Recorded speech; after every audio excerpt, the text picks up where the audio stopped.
पुरुषों की सबसे बड़ी मांग क्या थी? मांग ये थी कि उनके लिए भी पुरुष आयोग बनना चाहिए। तो ये अब तय हो चुका है, पुरुष आयोग बिल्कुल बन रहा है, 100% बन रहा है। तो किस तरीके से बन रहा है और ये कैसे पुरुषों के लिए बहुत बड़ी खुशखबरी है, इसी की जानकारी मैं इस वीडियो के अंदर आपको बताने वाला हूँ।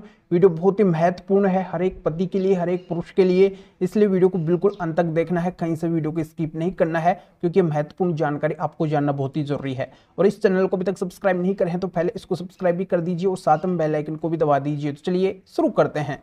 तो वेलकम दोस्तों, मैं हूं आपको अपना एडवोकेट जितेंद्र।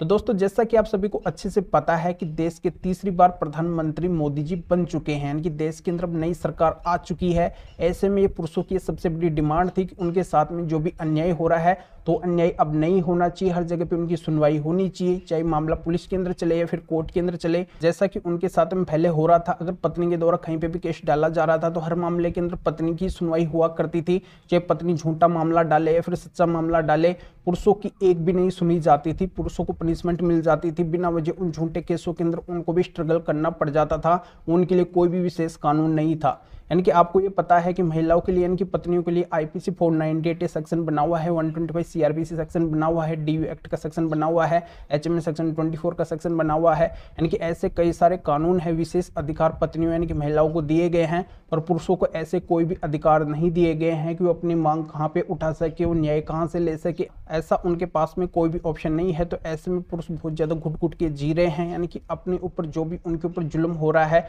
जो भी उनके साथ में प्रताड़ना हो रही है, हर किसी को उनको सहन करना पड़ रहा है, और बिना वजह उनका समय और पैसा बर्बाद हो रहा है। न्याय के लिए जाते हैं तो कहीं पे भी उनको न्याय मिल ही नहीं पाता है। ऐसे में पुरुषों की सबसे बड़ी डिमांड थी कि उनके लिए भी पुरुष आयोग होना चाहिए, यानी कि वो भी अपनी आवाज़ वहाँ पे उठा सके। उनके साथ में अगर अत्याचार होता है, अन्याय होता है, कहीं पे भी उनकी सुनवाई नहीं होती है, तो पुरुष आयोग के जरिए से समाधान ले सके, अपनी समस्याओं का समाधान वहाँ से करवा सके। तो ये पुकार अब पुरुषों की सुनना तय है। जैसा कि आप सभी को अच्छे से पता है कि अभी 1 जुलाई सन 2024 से नए कानून पूरी तरह से पूरे देश के अंदर लागू होने वाले हैं, यानी कि इनके अंदर भी अब बहुत ज़्यादा समाधान, यानी कि इनके तहत भी अब न्याय मिलने वाला है। जिनके साथ में अब तक अन्याय हो रहा था तो अब उनके साथ में अन्याय नहीं होगा, हर जगह पे नई कानून व्यवस्था होगी। तो ऐसे में तीसरे चरण की मोदी सरकार का लक्ष्य ये है कि देश को विकसित राष्ट्र बनाया जाए, भारत को विकसित राष्ट्र बनाया जाए। तो विकसित राष्ट्र में ऐसा है कि जो गलत है उसी को पनिशमेंट मिलेगी, जो गलत नहीं है उसके साथ में बिल्कुल भी गलत नहीं होगा, यानी कि उसको केवल न्याय ही मिलेगा।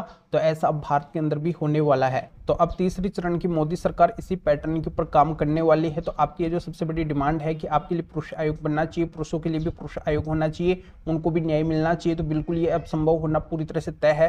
तो इसके लिए आपको 3 काम करने होंगे। पहला काम तो आपको क्या है कि माननीय सुप्रीम कोर्ट के अंदर याचिका लगवाना होगा, दूसरा आपको पीएम को चिट्ठी लिखनी होगी, और तीसरा आपको इस पर्पज के अंदर आंदोलन भी करने पड़ेंगे। यानी कि आपकी बात प्रधानमंत्री जी तक पहुंचनी चाहिए, देश की कानून व्यवस्था तक पहुंचनी चाहिए, जिससे आपके लिए पुरुष आयोग बनना पूरी तरह से तय है। क्योंकि अब मोदी जी सब कुछ बड़े काम करने वाले हैं जो बचे हुए हैं, तो ऐसे अब पुरुष आयोग बनना भी तय है। तो आपको केवल आवाज उठानी है, अपनी बात वहां तक पहुंचानी है, आपको न्याय मिलना पूरी तरह से पॉसिबल होता दिखाई दे रहा है।